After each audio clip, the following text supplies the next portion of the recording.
A virtual meeting at the UN Chief Antonio Guterres addressing the world now. Well, not right now. We're seconds away.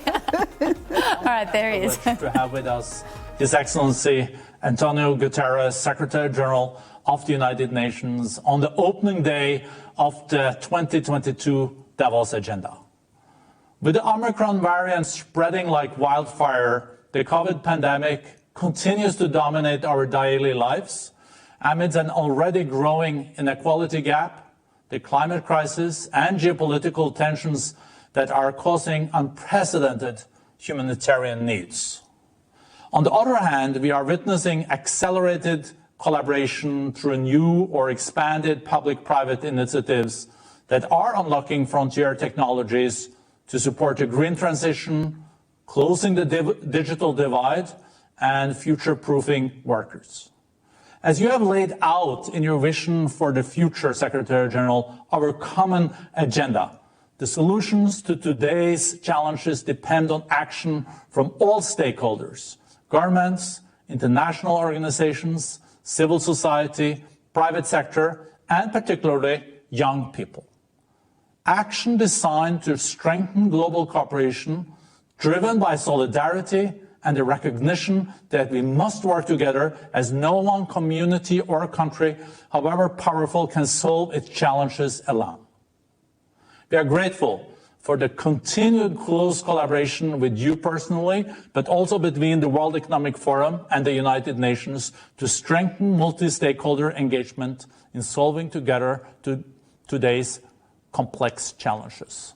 Secretary General, I invite you to share your views on the state of the world and your vision on how to end the global pandemic and recover from its impacts in a more sustainable and equitable way. Welcome. Well, dear Borge Brenda, thank you very much for the invitation. And dear friends, this year's World Economic Forum takes place in the shadow of an enormously difficult period for economies, for people, and for the planet.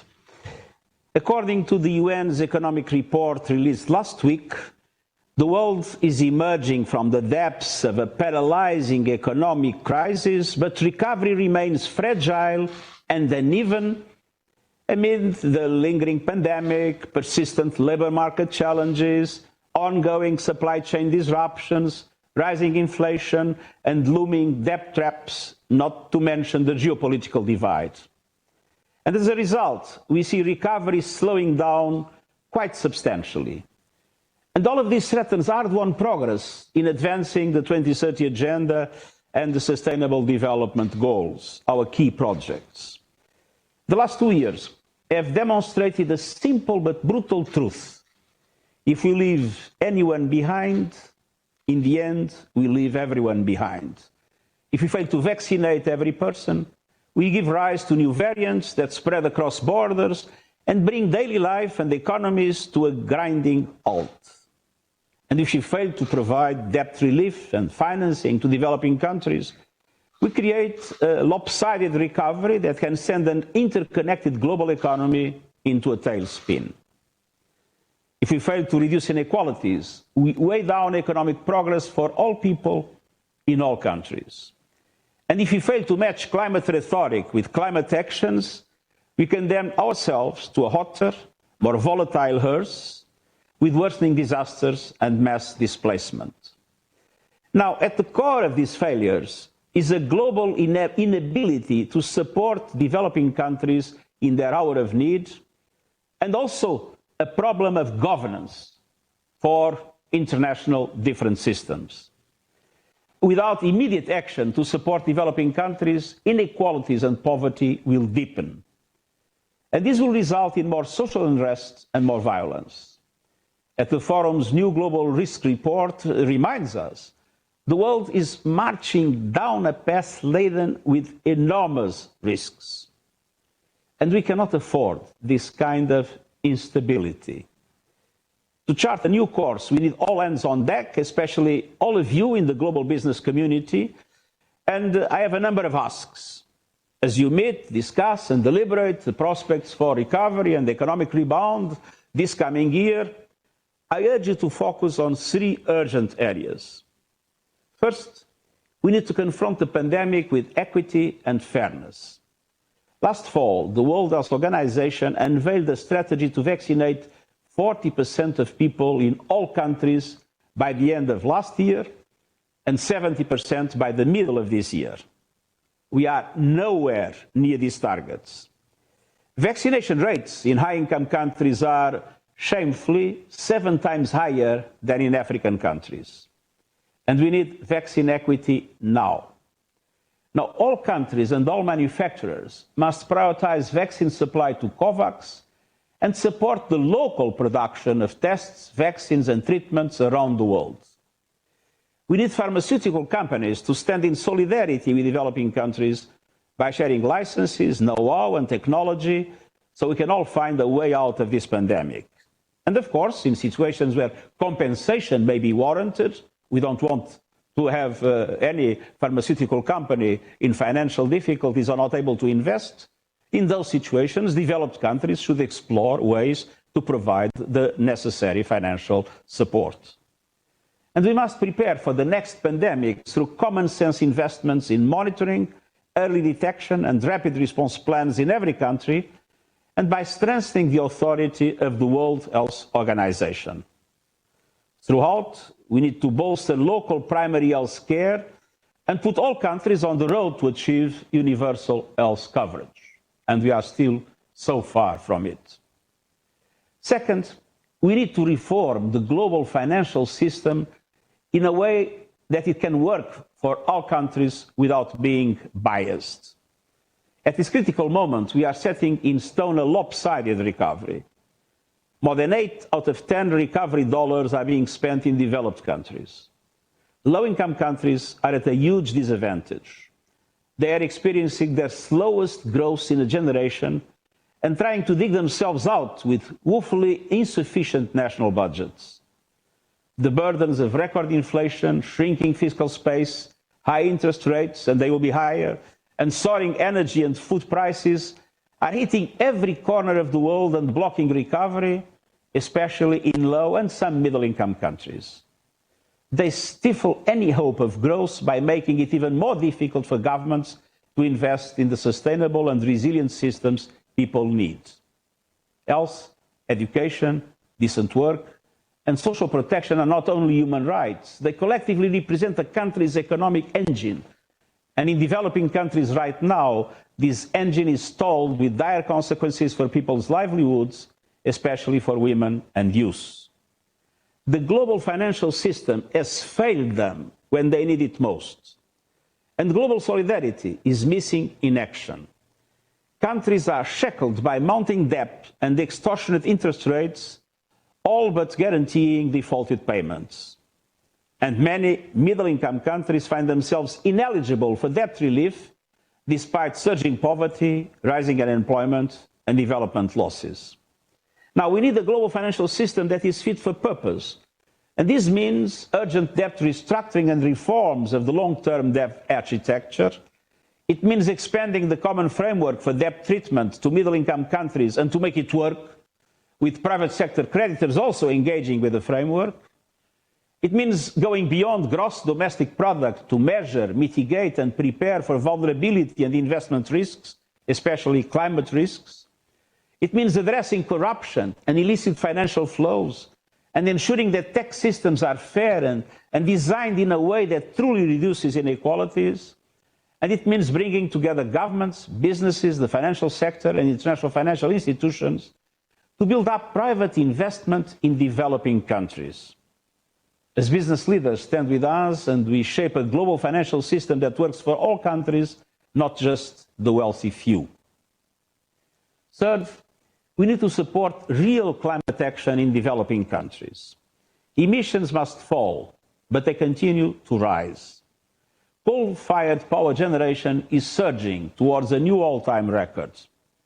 And even if all developed countries kept their promise, very important promise, to drastically reduce emissions by 2030, the problem is that with all developing countries achieving their present nationally determined contribution, especially emerging economies, global emissions would still be too high to keep the 1.5 degrees goal within reach. We, in fact, would need a 45% reduction in global emissions this decade, yet, with the present conditions, global emissions are set to increase by 14% by 2030, defying reason and ignoring the impacts on people, economies, and our planet. 1.2 degrees of warming has already brought devastating consequences and soaring price tags measured in dollars and despair. Over the last 2 decades, the economic toll from climate-related disasters skyrocketed by 82%. Extreme weather in 2021 caused $120 billion in insured losses and killed 10,000 people. And climate shocks forced 30 million people to flee their homes in 2020 alone, 3 times more than those displaced by war and violence. And 1 billion children are at an extremely high risk of the impacts of climate change. Now, turning this ship around will take immense willpower and ingenuity from governments and businesses alike in every major emitting nation. Now, a number of countries have pledged to make meaningful emissions reductions in the 2020s, but other countries face enormous structural obstacles. They have an energy mix that relies on heavy dependence on coal, and that stands in the way of progress for us all. So they need assistance. Let's not go into a blame and shame. Let's assist, help key emerging economies to accelerate the transition. And I'm calling for the creation of coalitions with countries, governments, public and private financial institutions, investment funds, and companies that have the technological know-how to provide targeted financial and technical support for every country that needs assistance. We have had the US and China making an agreement that I hope will provide China with more adequate technologies in order to accelerate the transition from coal. India doesn't like a coalition, but India has accepted several bilateral forms of support. And I've been in close contact with the US, the UK, and several other countries to make sure that there is a strong project to support India, namely in their investment of 450 gigawatts of solar energy.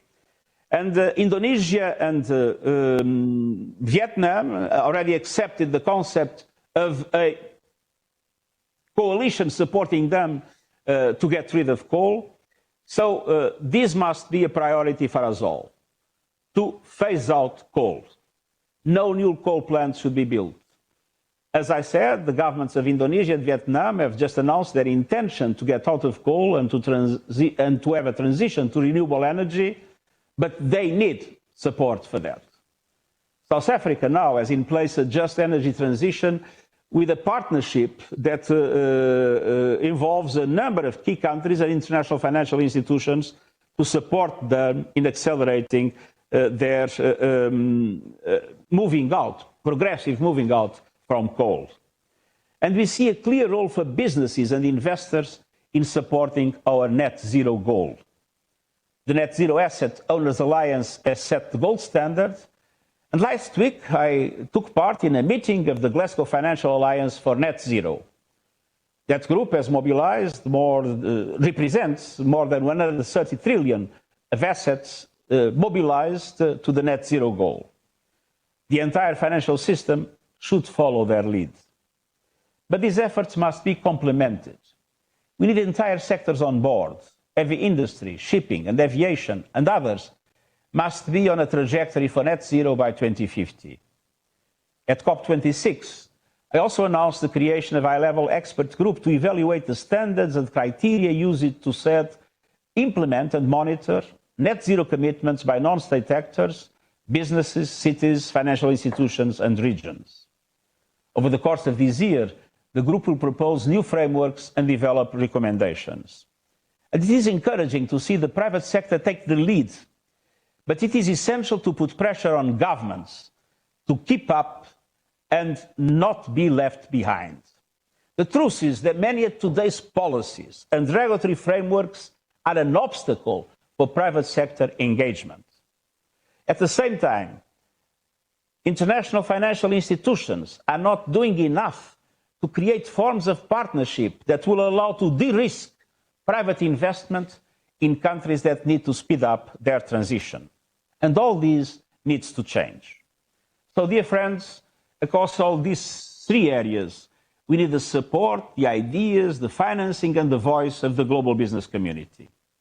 We cannot afford to replicate the inequalities and injustice that continue condemning tens of millions of people to lives of want, poverty, and poor health. And we cannot continue building walls between the haves and the have-nots, or building walls that undermine a global market that needs to work in a united way. We need to come together across countries and across sectors to support those that need the most help. So let's stand together to make 2022 a true moment of recovery. And I look forward to working with all of you to make this happen. And I look forward to the discussion that we are going to have. Thank you very much. No, thank you so much, Secretary General, for this very powerful speech, and count on the World Economic Forum's full support as the international organization. Well, a mouthful, hey? A mouthful. Yeah.